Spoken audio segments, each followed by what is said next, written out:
Hello, my name is Zena, and today I am going to talk about love, relationships, and the fantasies we create in our head. This video is going to be specifically tailored to women of color, non binaries of color who have very specific experiences. I can only speak for my own personal experiences and the experiences of those from similar background to me. I grew up in an Arab Muslim family, particularly an Iraqi Muslim family, and so I cannot really speak for like South Asian families very much or African families. That is not really in my place. But I hope for me having to share the wisdoms I learned that perhaps you could relate. And I strongly believe that the way you've been brought up as a child, the particular traumas you go through, the particular issues you go through as a child, really affects your relationships later in life. It really does. And I found this pattern when I actually spoke with multitudes of people, particularly from immigrant families, particularly those who had unresolved childhood grievances. Now, how exactly does this play about in adulthood? What tends to happen is when these child grievances build up over time, you will find ways to try and curb them and to try and remedy the pain inside of you. And often what happens is you'll search for them in, I'm gonna be frank, in relationships. Perhaps you'll use sex as a way to curb the pain. Perhaps you'll just be a serial dater, dating one person every week because you want to feel the love that you missed out on as a child. And now you might ask me, how on earth does this relate to like being a woman of color or being like a non-binary of color? I say it relates perfectly well because we grow up in a society where we are dehumanized, we are devalued, and we are taught that we are not really taught that we are lovable and that we actually have a place here in the society. We are taught to be invisible. And for many, from particularly Iraqi families or Syrian or Palestinian families that fled crisis and war, and so when that intergenerational trauma comes along from those families and is passed on to the children, what tends to happen is this further dehumanizes those children because this trauma plays out in dysfunctional family settings. And so we are dealing with, all kinds of battles from all different directions, from here, from there. And so it's like no wonder many of us don't really feel like we deserve to be loved. And I found a pattern, especially when I've been to university. And I thought this was when I was able to meet a multitude of people, and I particularly met many brown women from Muslim families who've been in who what I described been I saw like a direct pattern of the way they entered relationships, and the pattern was they would not really receive like proper, consistent love and affection and support from their families. And to be frank, a lot of them faced honor-based violence. And so this pain, this grievance carries on for them from childhood to adulthood. And very few would go to therapy. And the ones that did, it's like the memories would be seeped that deep inside and they could not exactly fully express it. And they do not exactly know how to articulate it. And I fully believe that that's because these experiences of ours are quite taboo to talk about. And from what I've found, they tend to have this strong desire to be loved and to create this feeling of love, and they tend to experience what I call love addiction. They create a fantasy, a fictional fantasy of that in their head, what they think love is, and they'll project it onto someone else in particular, and they'll create entire scenarios in their head.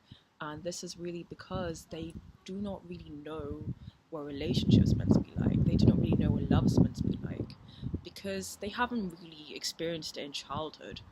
And I really strongly relate to that experience. And to this day, that's why I haven't really ever been in a relationship. And I often have to ask me, how the hell is that? Like, you're attractive, you look good, you're smart, you're charismatic, you're funny, you're witty, and it's like, it's deep, man. Like, I've never properly fallen in love, and I fully believe that because I have this, like, a really distorted idea in my head of what a relationship is meant to be like. And so I can only fall in love with a fixture of fantasy in my head, but I have never fallen in love with the person. And as for the relationships that I've seen in people who had similar experiences to me, they would often either barely have a proper relationship or they'll be addicted to really dysfunctional ones. Ones that, in a sense, curbed their childhood psychological wound because it would remind them so much of what their family pattern was like. So it's like, as like with childhood trauma, we tend to be attracted to people who remind us of our parents. If our parents were emotionally neglected us, in turn we become attracted to people who emotionally neglect us. Unconditional proper love begins to be seen as this elusive thing that just isn't for us. And so I know it's a constant pattern of people like me. We chase the feeling of it, which is really just an illusion because we think that the real thing is not meant for us because we're not used to that. And if someone were to offer it to us, we become disgusted, we become repulsed. And someone who would never offer it to us in a million years, that's a lot more attractive for us because we have this feeling in our head that we do not deserve love anyway. And so, how can you begin to accept yourself? How can you begin to truly love yourself when you still have this fully embedded mindset? And so, from my journey of self love, I discovered that truly not everyone's going to understand your childhood grievances, not everyone's going to understand your emotional baggage. And truly, many people who do not understand that are not worth it in the first place. And if you've never been in a successful relationship so far and you feel like, oh, this will never happen to me because of all of my issues, I consider that as a blessing in disguise. Because if you look at what a relationship is like, a lot of the time it's two dependent people who focus on the other like they are each other's oxygen. They cannot live without the other person. If you ask me, that sounds like a nightmare to me. I remember I was hanging out with a friend in London, and he casually told me that he broke up with his ex because the relationship they were in it stagnated a lot.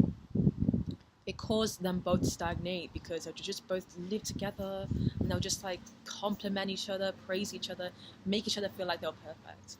And so this actually stunted their growth because they would stop trying to do things that they always wanted to do. They'll stop trying to trying to grow as individuals because they just became comfortable. And that's why I kind of see my experience as a blessing in disguise because it means I can truly focus on myself and I will never be in that situation where I'll stagnate, where someone will put me on a pedestal and be like, Zena, you're perfect the way you are. I love you the way that you are. And in turn, I would stagnate, become comfortable, and not do anything that I always told myself I wanted to do. So, and we are taught in society that you have to settle down in a relationship, you have to like find a family to love, like you have to marry someone, settle down, have kids. But for those who are incapable of experiencing proper romantic attraction, incapable of having healthy relationships, and this narrative of, oh, there's gonna be someone out there for you, you'll find somebody. What about those of us where relationships just aren't for us? It just seems to be a source of chaos, trauma, stagnation. It's just a medium where your childhood traumas, your unresolved childhood traumas and grievances come out, and we choose to be single for our own well-being. And so that kind of seems to be seen as a death sentence. But if you ask me, it might be actually a door to even more prosperity and happiness and success in your life because if you're alone, you'll have so much time to yourself. like so much time to do the things you always wanted to do. Now, don't get me wrong. If you hope to find somebody, or like, oh, I don't want this to happen. I mean, I'm not saying it won't happen for you, but the idea that you have to be self assured that you'll find somebody, I think that could be a bit damaging in of itself, because truly you do not need someone else to be happy on your own.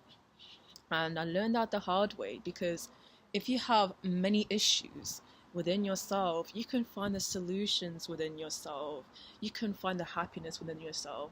And if you depend on someone else to give that to you, you are going to stop growing as an individual. I assure you that. And I kind of already figured that just observing the, all the relationships around you. But I'll be told, Zena, don't knock it until you try it. But that friend from London who told me about how his relationship was like and how it caused him to stagnate, that pretty much confirmed my theory already. That's the conclusion I personally came to. That's the philosophy that I follow in life. And I hope you enjoyed this video. I hope you learned something new from it. And bright blessings. Hope you have a lovely day, lovely evening. Remember to take care of yourself. Bye bye.